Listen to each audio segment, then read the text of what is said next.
welcome back to Learning Guitar with Demoz School of Music. Your teacher is Tony Doss, celebrated guitarist and professional musician with 2 decades of experience. The last video delved further into the C major scale and chords in the key of C. If you've not watched it, please do so now. Hi, this is Tony Das from Demoz School of Music, and I'd like to welcome you back to our course here for learning how to play the guitar for beginners. So today we're going to do a little bit about chords, a little bit more about chords and what exactly we do with them. So now, if you might have deduced, if you've watched the episodes on the chords in the G major scale and the chords in the C major scale, you might have noticed a certain similarity between the two things. And one of those similarities was that all the chords that we were naming were based on the notes that we had in the corresponding scales. And secondly, you might have noticed that the chords follow the same progression from one chord to the next. And so what does that mean? This means that, or rather we can deduce, once we get further into the theory about it, we'll go a little bit more in depth. But what it means is that for every scale, every major scale that we play, and for all the notes that we get from that particular major scale, or for all the notes that make up that major scale, we have a very similar occurrence of things. We have, because the scales are built exactly the same way, the distance between the first and second note is the same, between the second and third notes are the same, third and fourth, etc. We have a certain number of characteristics that are transferable from one scale to every other scale, every other similar scale, rather I want to say the major scale. So what exactly does that mean? Now let's look at these two scales again, the G major scale and the C major scale.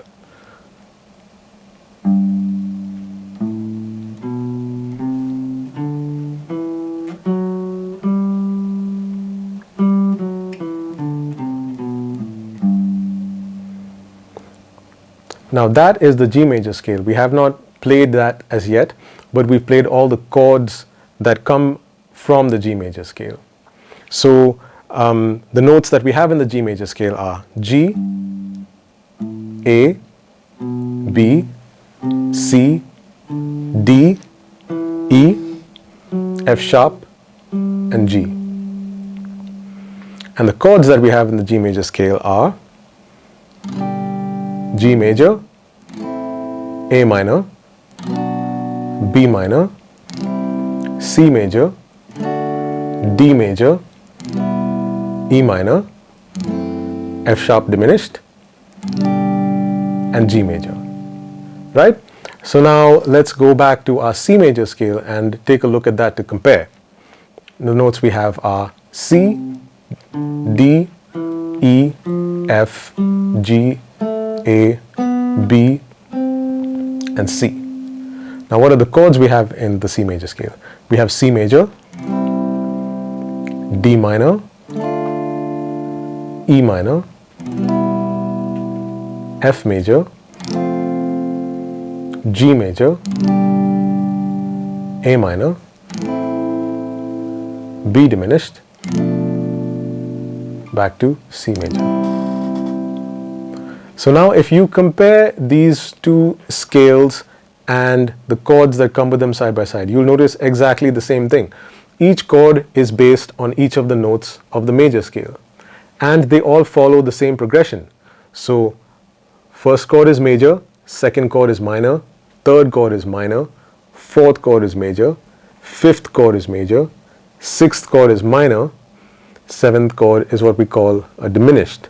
Now we haven't gone very deep into what exactly a major and a minor and a diminished chord are, or what differentiates one from the other, but we will do this in a later episode and in a later exercise. But for now, it's great to know, and it's enough to know that we have the same pattern for every single major scale. So anytime we learn a new major scale, or anytime we sit and work out a new major scale, we can apply this same pattern of chords to every note of the major scale. The first note will be a major chord, the second note will be a minor chord, third will be a minor chord, fourth will be major, fifth will be major, sixth will be minor, seventh will be diminished.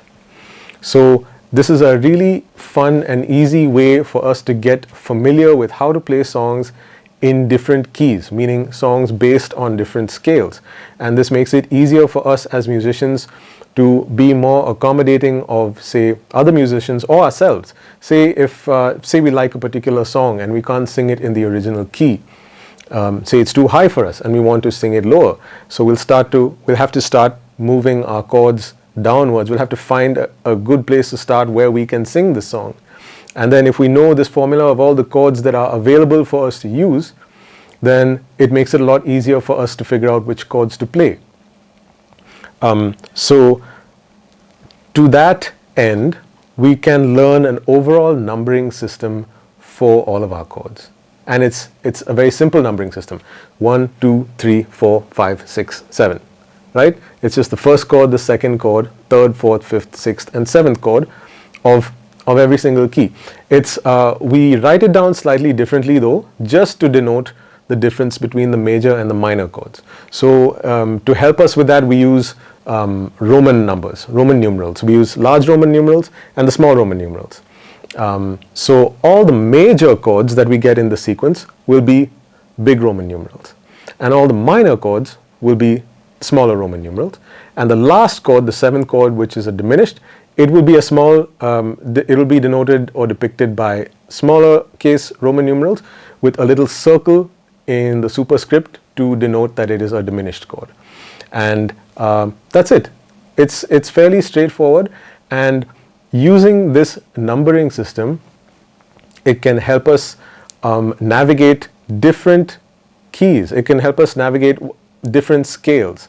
If we learn, say, I'm going to play now the notes of the A major scale.